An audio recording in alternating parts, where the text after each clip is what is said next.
Eto ang tanong ko ngayon.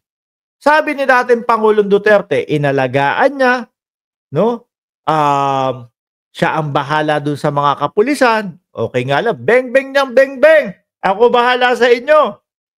No? Tapos yung mga gumawa at mga sumunod, ayun, nagdudusa. Sabi ng Pangulong Duterte. Yung mga ganyang gawain, personal yan. Hindi niyo ko dapat idamay diyan. Samantalang nung panahon niya, na siya ay nakaupo, ano sabi? Sige, ako bahala sa inyo. Tingnan natin, baka isa ito sa dahilan kung bakit ang mga kapulisan, mga bossing, medyo maalat din sa dating Pangulong Duterte. Alam mo si Marvin, you remind him, hindi nakalista yung mga bigas na binigay ko sa mga pamilya ng polis, pera, enrollment ng mga bata. Hindi nakalista dyan. Mr. President. Madami palang ibinigay ang dating Pangulong Duterte, no? Panunumbat ba yon? Hindi. Baka pinapaalala lang, no, kay General Marbil. Pero mamaya po, makikita natin kung ano po yung sagot ng kapulisan dyan. Sure. Ang binabanggit po natin dito ay tulong na legal. Huwag kang maniwala dyan kay Marbil. Maniwala ka dyan sa... Ito ang banat ni dating Pangulong Rodrigo Duterte kay PNP Chief Police General Romel Francisco Marbil kahapon sa isinagawang Quadcom hearing ng Kongreso. Kaugnay sa sinabi ni Marbil na maraming pulis ang napabayaan ni Duterte matapos masangkot sa kanyang war on drugs campaign. Which is yun naman po ang katotohanan, mga kababayan. Di ba, Direct Freddy? Yun ang katotohanan. Yung mga sumunod kay dating Pangulong Duterte, yung mga taong, yung mga pulis na, kapag ginawa ko to, una, may arrest na ako, may pera na ako.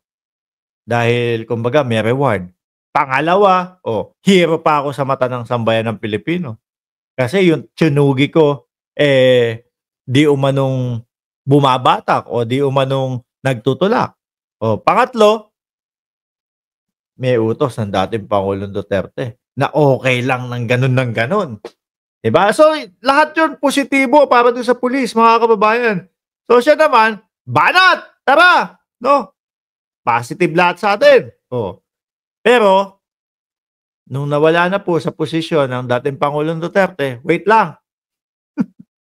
Sandali lang.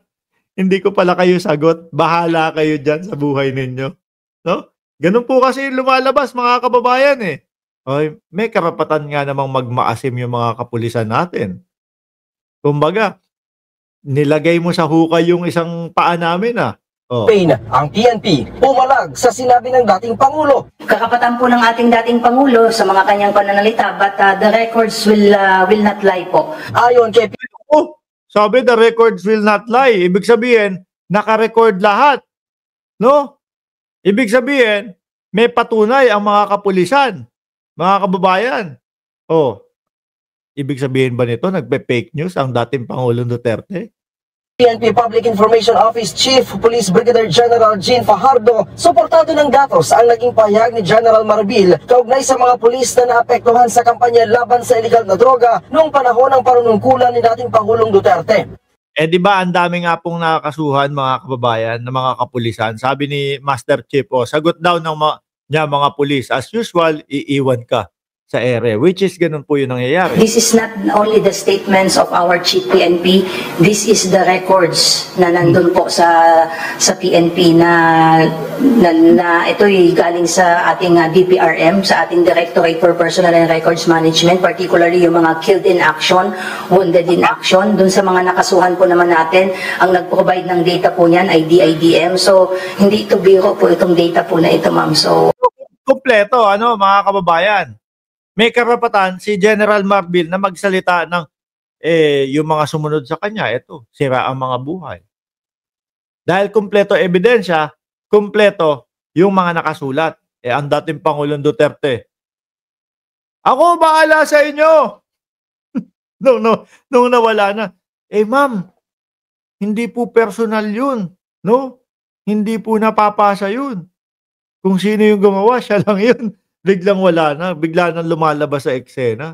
At ipagtatanggol pa ni Panelo. Hindi po ito panalilita lang ng ating... Giti Fajardo, hindi biro ang mahigit isang... Ayan.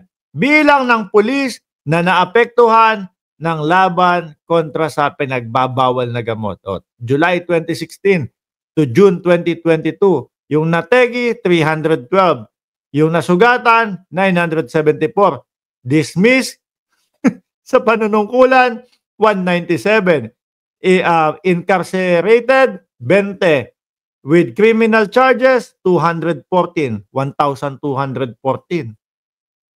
Mga bossing. Ano?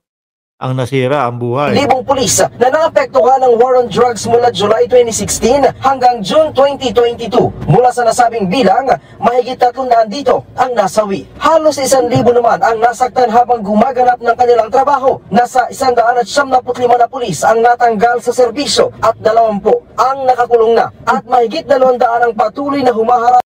Pero yung ano kaya, yung mga bigas na sinasabi ng dating Pangulong Duterte. Jay Timblique, shoutout sa iyo. Bigas, yung mga ano pa ba? Yung mga perang binigay. Totoo kaya yon?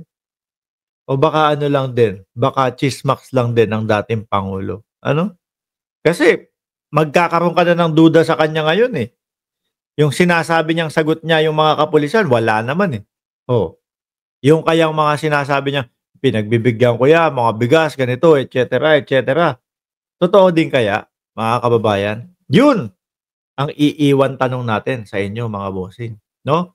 Ma'am Trexie Villa, drawing lang yan. Oh. Wala nga siyang pera eh. Ayan po, mga kababayan. So, iiwanan ko po sa inyo yon, mga kababayan. Totoo kaya yung mga sinasabi ng dating Pangulong Duterte na hindi niya papabayaan yung mga kapulisan o yung mga bigas na ibinibigay sa kanya o propaganda lang? Sabi ni Someday, baka pero malaki ang kupit. Ha? Anyway, mga kababayan, 50 minutos na din po, no? Tayong nagtatalakayan dito. Alam niyo naman po, hindi ako maabot ng 1 oras pag naka-live. Mga boss, chief, amo, sir, no? Magpapaalam na po ako sa inyo, mga kababayan, no? Sabi ni Deleted, ang babaw ng pag-iisip, mala Arlene Brosas at Franz Castro. Kayo nga, sabi nyo, kapag kayong may mangyari o pagka ipapahuli na si Duterte, pupunta na kayo. Wala naman din. Hanggang ngayon, nandyan pa din kayo. Ipagtanggol nyo na lang yung dating Pangulo. Kasi mukhang yung bangka, palubog na. Yung Queen, lulubog na din daw. Maraming salamat. God bless po sa ating